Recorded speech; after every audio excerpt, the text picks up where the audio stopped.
Hello and welcome everyone to Sit and Chat with me, Skari, your grateful host. It is Monday evening here in Ontario, Canada. And normally I do the live paint, but I am getting used to a new schedule. I did talk about it. Dialing in from isolation bunker 3411B, says Dave. Welcome, Dave. Hello, everyone. Thank you for tuning in. I am Skari, your grateful host, and this is Sit and Chat, where it's like an Ask Me Anything in the afternoons. Normally, I'll be doing a live, paint stream where I'll be painting Drazar for the rest of the week. However, today is the start of a new schedule, so I wanted to kind of let people know how the new schedule is going to affect everything, etc., where I will be doing this around 6:30 p.m. Eastern Standard Time, at least for this week. And I just wanted to make sure that all of you folks are in the know, so we get to hang out and sit and chat. Now, it is a chance, we are going to be doing, hello, Hanjo, what's going on?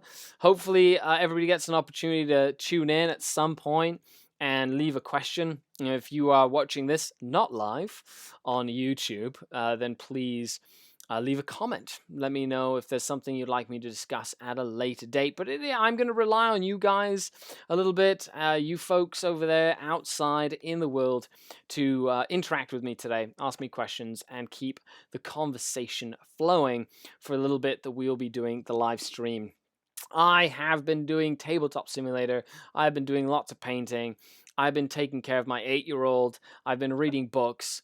I've been painting. I've been trying to stay sane while in isolation. As you can see up here, it is day 29 of isolation, which is definitely an interesting time, and you are all here to make it easier for me. So I appreciate that. I really, really do. Oi, boss, says Buddha Bob. Hello, Buddha Bob. My Space Hulk ain't collapsed yet from the weight of all the boys. It isn't. Well, you should get yourself better situated to go on your war. Hanjo asks, any news on upcoming Custodes? Not that I know right now. I know that they have the preview for War of the Spider. The video preview was released, which I think was really cool. I think he's dissecting some sort of Custodes, which I think is pretty intense when it comes to it. And I think one of the biggest things that we can look at, yes, Sharon, and I am relying on all of you folks out there in the world for my sanity, which is great. I am highly considering filming a battle report against myself, which is something that I haven't really ever done, but I am itching to roll some physical dice. I've been playing some Tabletop Simulator. I recently participated in a little tournament called the Lord Marshal's Conference, and that was 16-player single elimination. I lost 2 out of 4 games, so I don't know how single elimination works then. No, it's the scheduling issues meant that I got to play in the finals and then lost in the finals as well, which is definitely very interesting. I'm sorry, you're out of sanity, says Buddha Bob. Well, yeah, it's okay. Yeah, I'm not gonna judge you too harshly. Now, I hope that this new time works for people. You know, this has definitely been an interesting sort of like change of pace. So this is what's happening, right? My son is at home 24/7, which means if I do my stream early in the day, I'm literally on the computer from 11 a.m. till like 6 p.m.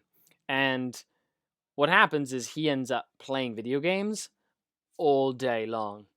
And I need to make sure that I help him do schoolwork or go do something that's not in front of a screen, keeping entertained. And I think that's the hardest part. So that's why I have to change the schedule for Just Put Paint on It. From now until further notice, it will be basically in this time slot. This is why I'm getting you guys involved, so you can all know that this is when, whatever you're doing right now in your time, this is when I'll be doing the stream. And I hope you can share it, show it off to people. We can get more people watching. I think it'd be really fun as well. Archon Prankster says, hello, hello, hello, Archon Prankster. Hopefully everything is going well. It does this week, says Shronen. They mucked with my schedule. Hey, War Mistress, what's going on? Well, I definitely know right now in Europe, it is like 2 o'clock in the morning. So that's pretty late. Yeah, 5 hours difference or something like that. That said, normally I'm at work now. That's true. You know, or you're at work watching me do my stream, which is interesting as well. Yeah, so everything's been going well. Right now, my current list that I've been playing has been the Raider list. So I built a list. I dropped Uri. Oh, you dropped him? Oh no, Prankster. You were working so hard on him. You put him on the Patreon Discord, the picture. He looked fantastic. Sad to hear that he has taken a dive to the ground. Then again, if Urien was to go in any way, then I think he would appreciate going in a form like that, in that sense. Huge shout out to the newest followers on Twitch: Lofty, Cadian, Lemiridin, Mokamars, Parthelen, Atus, Aquila5, with 3 followers away from 1,500 followers on Twitch. So thank you very much. He's in tiny vices being mended. Well, at least you have vices. Captain Bear 13, hello. So, what are your thoughts on the potential Chaos Toadies? I think anything that Chaos get is going to be useful. I really like Chaos are one of those factions where the more diverse you are in your thought process, the better they get. So you have to think outside of the box a lot of the time to get the most out of a Chaos army.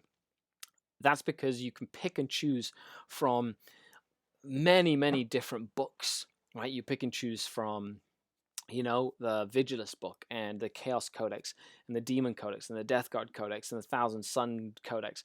And you can mesh and meld it together into something that has resembles a list. And as long as all the rules are synergistically entwined, it's crazy.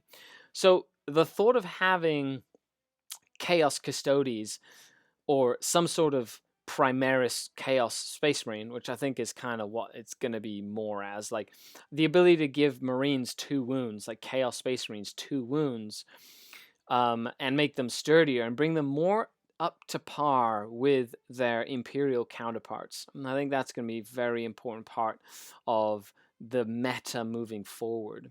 You know, so when you give like a rising tide, rises all ships or whatever. And I think it's very important to understand that everybody getting rules is just going to make things more interesting. Some things are crazy and some things, could use some work. But at the same time, it's nice to see that everybody's getting some love. Orcon Pranks says, yeah. Yo, yo, yo, yo, Disflux, what's going on? Hello, welcome. Captain Bear, what about absence of lore compliance for Chaos Toadies? Meh. We play a game where there are pirates living in a multiverse spaceship city thing, that take entire planetary systems as like forced labor and torture things. So the lore could be whatever you want it to be. So it doesn't bother me in the slightest. And I think Fabius Bile is a badass, and I think he should definitely be given free reign when it comes to tinkering with things. Prankster says, I read the Death Guard story on the Fabius army to be like Inari. Yeah, it could be. Full Grammatic, thank you very much for the follow. Welcome to the Twitch page, and thank you very much. I think the Custodes pick was a fluff thing. I'm expecting Fabius Army to be like Inari.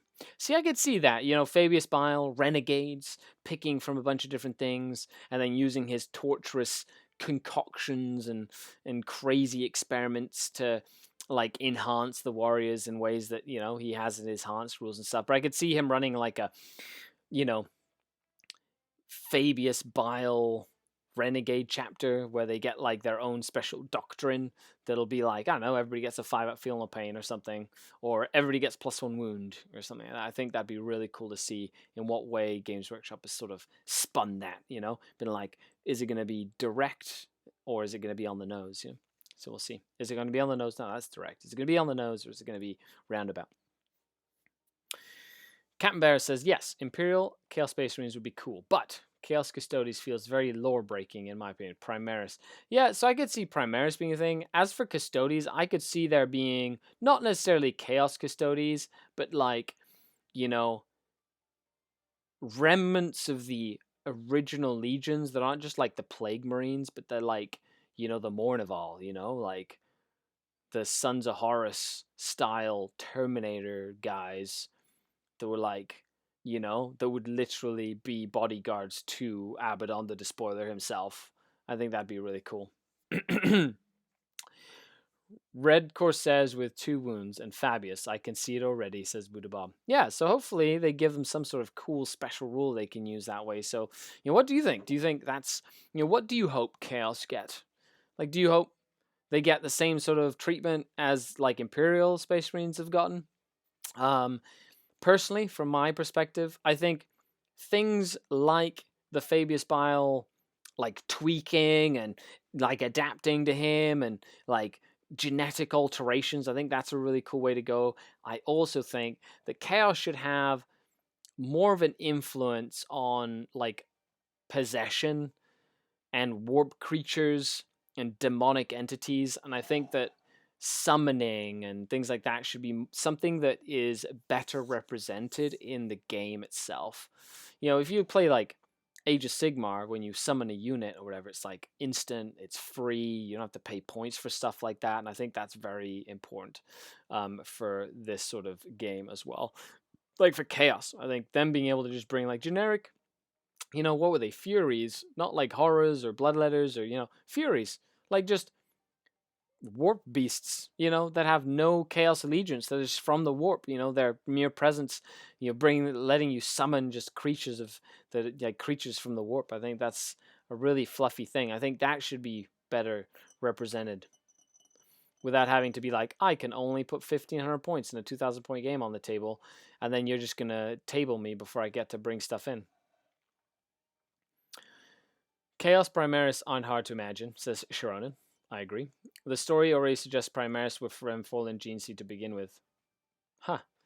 Well, that makes... I think it's mostly the technology that was used to build the Primaris, like to grow the Primaris, is they grow Primaris at a rapid rate, and it was found to be flawed. So when the Legion started using it, it was curbed, and that's why like a Space Marine was like a long drawn out process where, you know, you only 1 in every 100 became Space Marines and stuff like that. But because it was you know, the it was dangerous to just replicate genetic code at such a high rate, and I think Fabius Bile doesn't give 2 craps about that sort of stuff. Full Grammatic says Bile's stuff will probably tie into GW redoing the forge rule indexes, especially RNH maybe. What is RNH? Renegades and Heretics. That's like Renegade Imperial Guard. Yeah, I could see that. Like I feel like I have an old like the old Eye of Terror Codex, which is like back in the day they used to release all the extra rules and stuff for factions in like campaign books, which is kind of what we're seeing with Psychic Awakening, except it's instead of being one or two factions, it has encompassed pretty much all factions in the 40k universe, which is pretty incredible. And it's nice to see them do that. But yes, we'll see. Maybe like Forge Rule, I think definitely all the Forge Rule stuff needs an overhaul. They've been able to bring the GW stuff to the forefront in that sense, to be like, hey, let's bring that Games Workshop IP and make it stronger together. Well, now what can we do? We definitely have to take that and apply it to Forge World. So I hope is hoping. I think Bio will be the introduction to Endless Spell, the stuff. I don't think they'll add Endless Spells to 40k just yet. But maybe, like, if they did that, they'd have to sort of bring in the double turn from Age of Sigmar into 40k. I'm not sure how that would work. I'd definitely change. If they did, like, double turn in 40k, that'd be crazy, in my opinion. Argon Pranktus says type. Yeah. And yeah, the return of the Mournival would be glorious. I agree, Sharonin. The Mournival being like that epic beat stick, like units to just go in, like murder people, which is crazy. I think that'd be very, very powerful. 100%. Now later today, so as I was saying, actually, I did have a really fun time playing at this tournament on Tabletop Simulator. So if you are a hobbyist and you like playing 40k and you don't have a way to play right now because of the current global situation, consider Tabletop Simulator. Just not as a replacement for the way that we play the game, but as a sort of like a stopgap, a bit of a band-aid that will allow you to put your ideas into a place that you can kind of visualize them. And then I feel people who are doing that will come out of the other side with practice, with better ideas, and ahead of the meta. And anything that's ahead of the meta is going to be incredibly powerful. So, Captain Bear says, I mean, sure, as you said, lore is whatever you want it to be. Yes, it is. But for us people who really invest time to read and buy lore, and then basically say GW go, F lore, make money, it's just kind of sad. I agree with your perspective. I think when you're investing in a story and, it's like they've committed onto a line of like storytelling and then they sort of bring in these random tangents or things, it's not like in Star Trek where you can like just have a completely different timeline when they reboot the whole like series, right? And it's like a different timeline. You're in one timeline, really, technically. And then going back and be like, oh, but by the way, we haven't mentioned this for 30 years. But the Custodes also went bad, Yeah, see, I can see where you're talking about it. But we'll really see. Hello, John the Cron on Twitch. How are you, my good friend? I hope things are going well. Cannot wait to have another throwdown against John the Cron and his Necrons at some point. I think it will be a fabulous time of exploration. If endless spells were coming, would have been during ritual. True. Then again, it's one of the reasons I don't wish list is because I've been playing Games Workshop games for 20 years, and you never know what's going to happen. The most random stuff sometimes they'll be like, and this is, and you're like, what? But what can you do? Sit back, relax, and enjoy the game that we play. Archon Prankster asks, sweet, was going to ask if you could talk about your experience and difference between table versus tabletop simulator. I will. Elaborate. I tend to go on tangents in these AMAs because you ask me questions. John the Cron, tabletop simulator game incoming. 100%, buddy. I'm excited. So, Tabletop Simulator. I have been using Tabletop Simulator to help coach people. Yes, I do 40K coaching and Age of Sigmar coaching. It's one of the things that you get as a perk for being a patron at the right level, or for being like Arts of the not oh man, Art of War, which is the other like coaching service. Now, I've been using it more as a tool for deployment drills. So, like when people were able to play games, we could look at certain scenarios and missions and deployments and really kind of put it on the board and go, okay, you want to deploy this, this, this, this. And then in your first turn, this is what your first turn is going to look like. And you can physically, as a coach, see somebody make moves or whatever and go, okay, that was good. That was not so good. I would keep that. I would change that, that sort of thing. So that's been really, really helpful from a coaching perspective. However, I've never really gotten into it to play. And the biggest reason is I thought it was really clunky. And I thought it would take, 6 hours to play a game.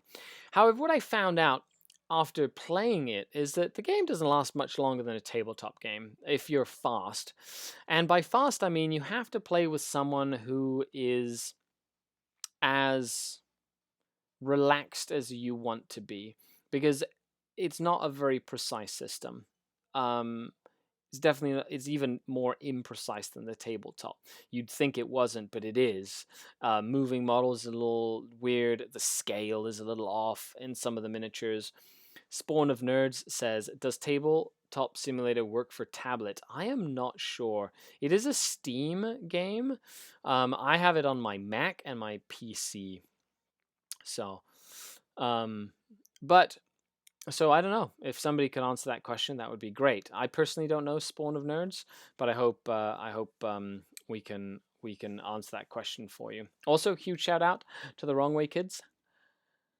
That is Paul Murphy and the crew. It was Paul Murphy's birthday yesterday, so make sure you head on over to his Twitter page or Forge the Narrative podcast page, and make sure you send him a happy birthday. Say Skari sent me from the Dark City, and you have to have a happy birthday, belated. But the Wrong Way Kids was the ATC team that they put together every year, and I was very pleased. It is actually a little big for me, but I was very pleased to be on their team last year, which is exciting.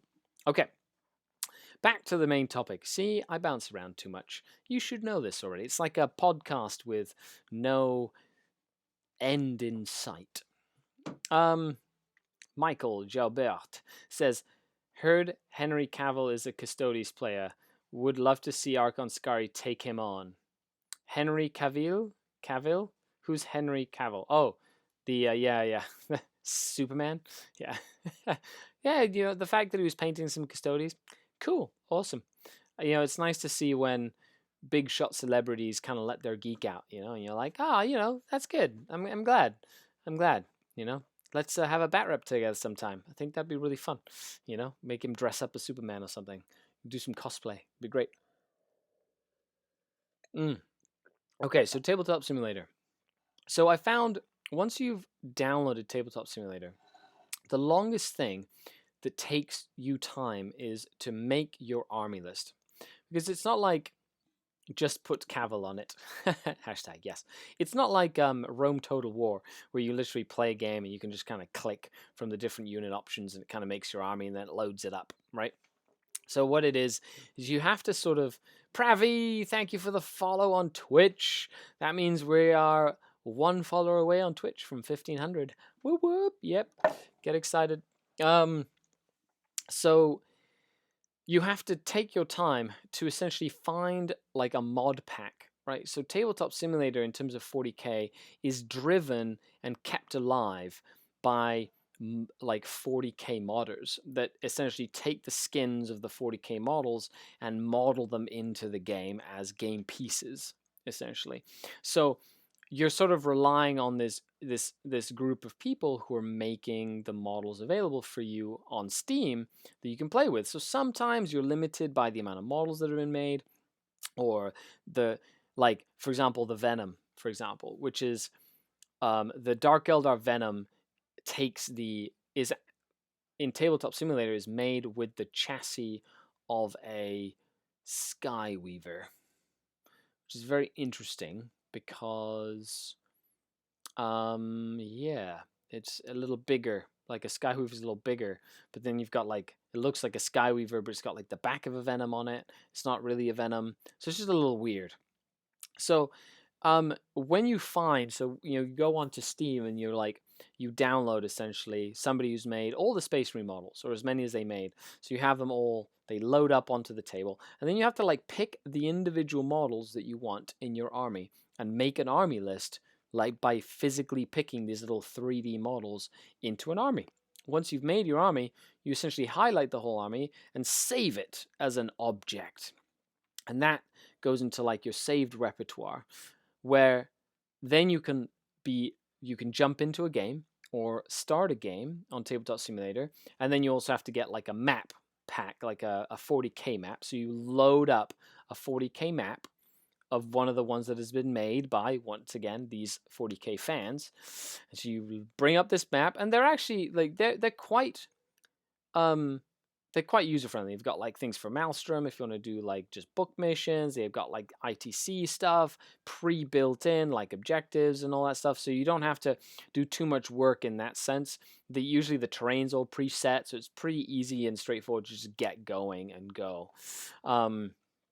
And what you do is then you can literally click on, you basically import from like your saved files, you import your army into the table that you're playing. So essentially it's like you unpack it from your bag and you put it on the table, and then your army is on the table, it's ready to go, and then you can play with somebody who's done the same thing. So the longest period of time is making that army list and picking your models and finding the right models. And there might be Space Marines, but you might not find the specific chapter you want in terms of the skins or the colors. So you might have to go like make an Imperial Fist looking army or a Raven Guard looking army, or try and change the colors somehow that way. So that's what I found. And once it's saved and you put the models on the table and you do your deployment and that sort of thing, there are a couple of tips and tricks you can do when you're like moving models around and whatnot, which makes it faster to move the models around. I think one of the biggest things that's hard to do is keep things in coherency, and that's something that I found a lot, was basically moving models and then measuring the coherency out for every individual model. That's usually the case, because I'm a very big, like, if you've seen any of my battle reports, I'll literally grab an infantry squad and I'll string them out like this, and it'll be literally 2 models, model, 2 inches, model, 2 inches, model, 2 inches, model, and it's like a huge line of 10 models that takes up like, half the table, and that's a little hard to do. So all the spatial awareness, muscle memory that I normally have is not as useful in Tabletop Simulator. So it has had to be a little different. I'll say that. Also, dice rolling is a little different as well, in that sense, where you can either physically grab dice in the game and roll the dice, right? Or you can use the number generator, where you literally put the dice, like you grab the dice and put them into the dice generator, but it's really a number generator. There's no physics involved. It just generates numbers. So you don't get the same sort of variation as you would with actual physics involved of rolling dice, which is something that I find very interesting, because algorithms are algorithms. The War Mister says Tactical Tortoise's video today about his adventures with TTS was hilarious. Cabalite Conga line, Sisharon, yes. Well, yeah, make sure you check out Tactical Tortoise's video. The War Mistress is saying that is a great video to watch and to spend time with. I personally have a game with Cody from the Hooded Goblin, one of the channel sponsors that will be popping up here. Or you can check their link down below.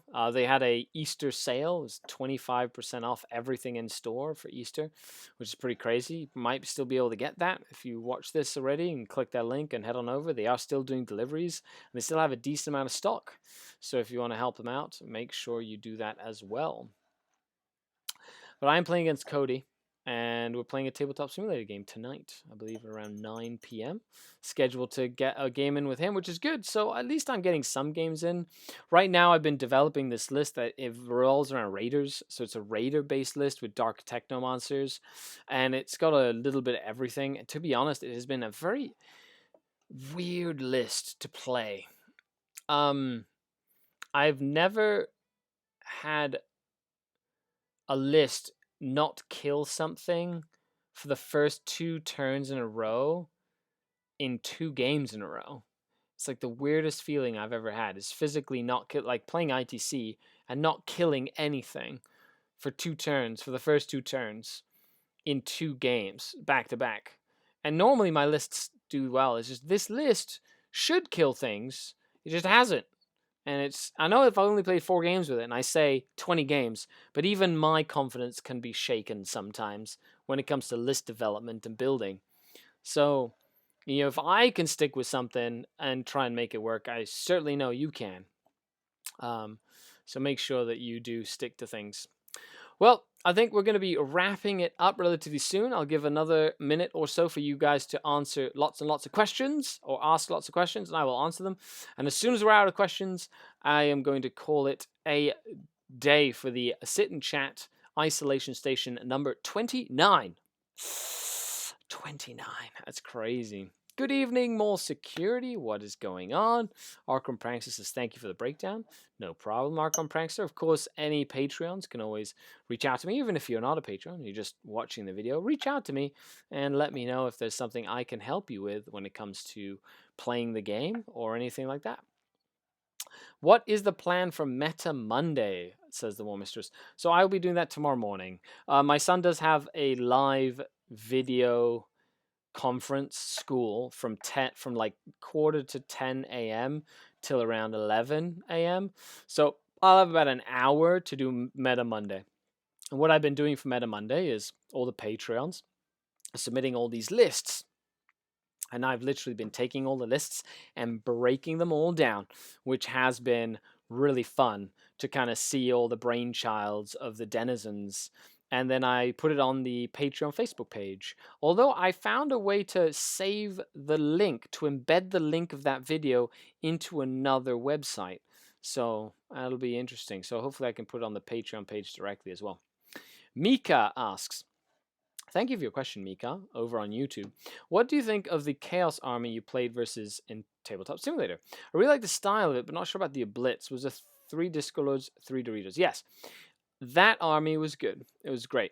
It is a list that I have played against before and is a list that I'm usually comfortable playing against, but relies on putting pressure on the opponent while the Firebase does a lot of work, which is one of the reasons I tried to knock out the Dorito Dreadnoughts, or one of the Doritos. And for 2 turns in a row, I wasn't able to kill 1 Dorito Dreadnought, which was definitely interesting for my list.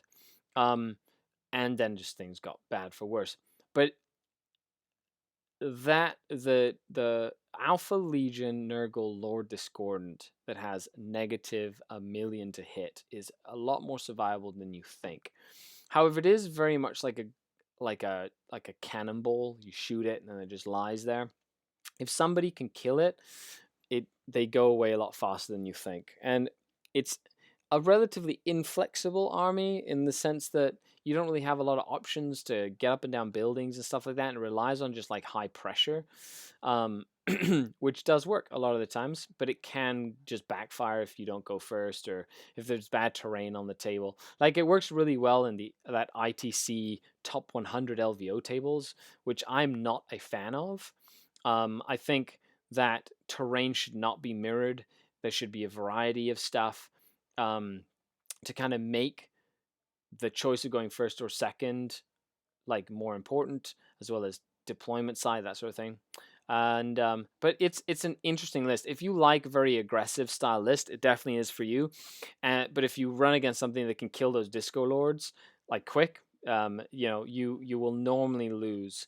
But Alpha Legion Obliterators are incredibly good, so I will always recommend them. Michael Jalbert says, want to thank you for turning this old Dark Angel player to the ways of the Dark Kin. You are very welcome. Keep up the dark work in these troubled times, sir. No problem. Thanks for tuning in. I really appreciate the comment. Hanjo says, any views on Blood Angels? Pure allied with other Space Marines? Yes, Blood Angels themselves, I think out of the special chapter, like specific Space Marines, like Dark Angels, Space Wolves, and Blood Angels, I think Blood Angels are one of the best ones. Because especially the way that the game is played right now, they benefit greatly from playing the game to that style.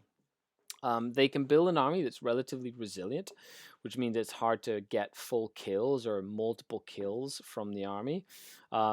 Basing a lot of their strength on characters that are hard to target, or things like Sanguinary Guard or Death Guard that are large units that are hard to really kind of wipe out quickly.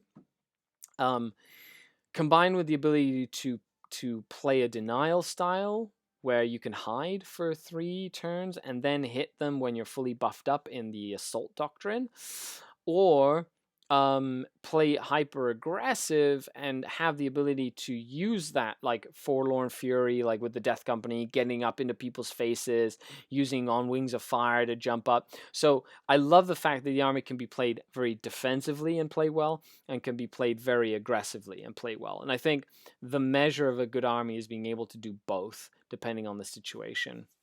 Now, allied with other stuff, you do lose out on their really cool sort of like chapter doctrines and stuff like that. However, I would not mix them as much with other Space Marines as I would with Sisters of Battle.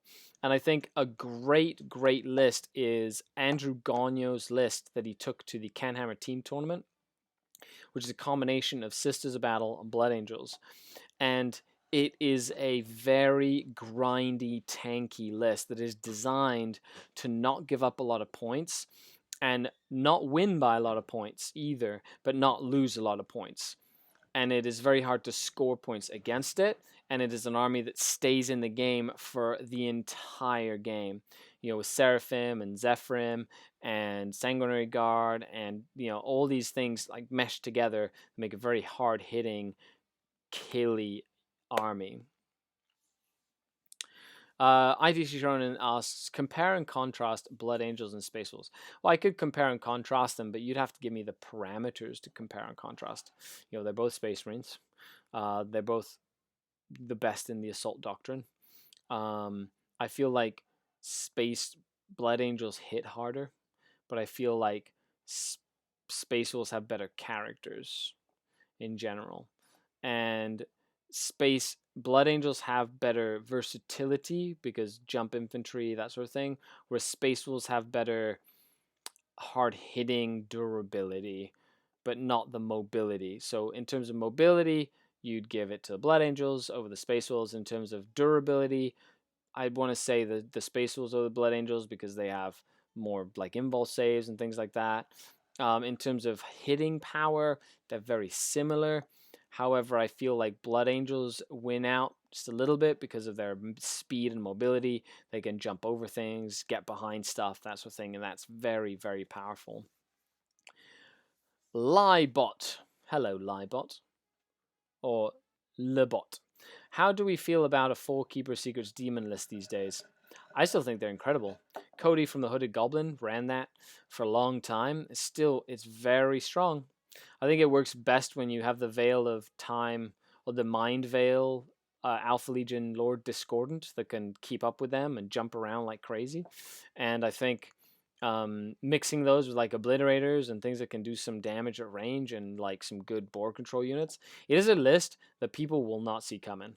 Like when you throw 4 Keepers of Secrets down at someone, how fast they move with their advanced and charging and their just blind speed, as well as like a Lord Discordant and the shooting from the Obliterators. Like I've seen armies get tabled in 3 turns because they just have no idea what hit them because of how fast that list is. It's crazy. It does need good terrain though, so you can hide those keepers if you need to. So it does really well in games that have like big Nova L's like style, or like terrain that's like that. But if you go second on a big open board, you'll normally have them all murdered. Productivity Index. That's a fun name, isn't it? Thanks for the follow. And I believe that's 1,500 followers on Twitch. Woo, milestone. Yeah, halfway to 3,000. Bum, bum, bum, bum, bum, bum. Liebot, hey, thank you very much for the follow as well. Really appreciate it. Sharonan says, you gave me what I wanted. Oh, did I now?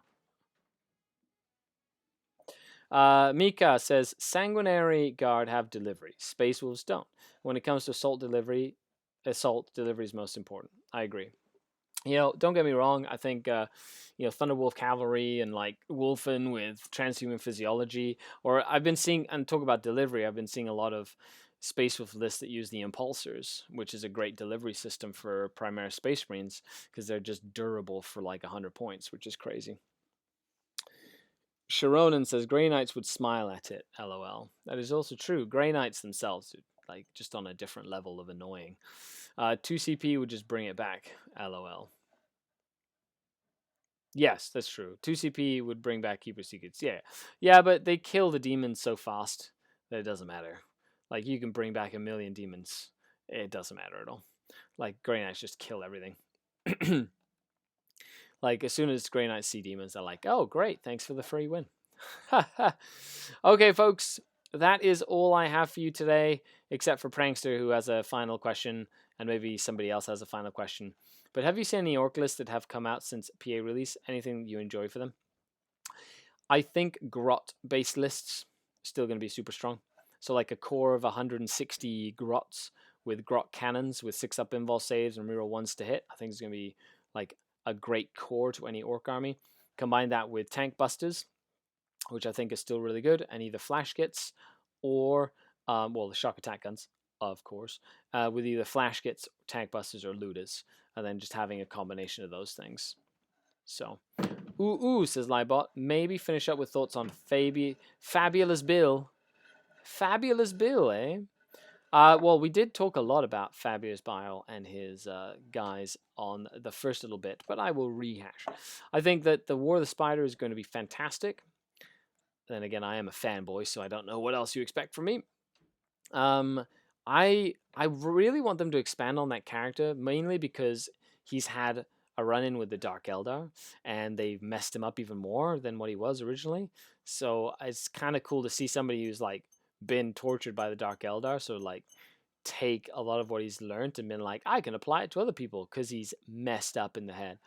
And we'll see what it does for Chaos Space Marines. Like I feel Chaos Space Marines is in actually not a bad spot meta-wise, because as I said before, you have to mesh everything together into like a big conglomeration of rules using all the different Chaos codexes and books that have come out to pick and choose the best different choices and combinations. I think that's how you make the strongest Chaos list, is by mixing and matching. And I hope Fabius Bile brings like something to the table in that as well. Nice to see you somewhere besides your channel, Liebot. There you go. That's right. You should be somewhere besides your channel. You should come over here more often and hang out with us.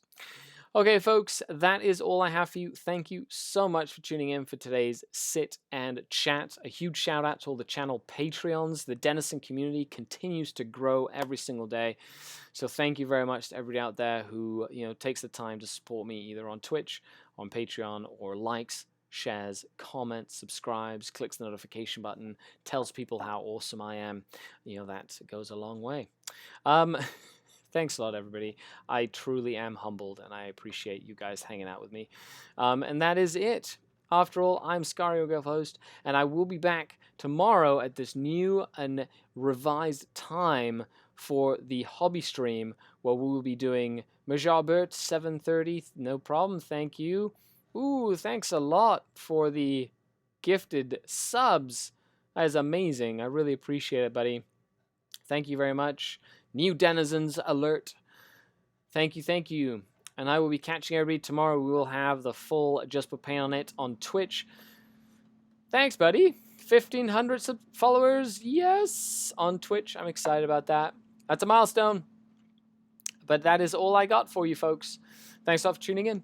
I'm Skari, your grateful host. The Dark Kin. Bye, everybody.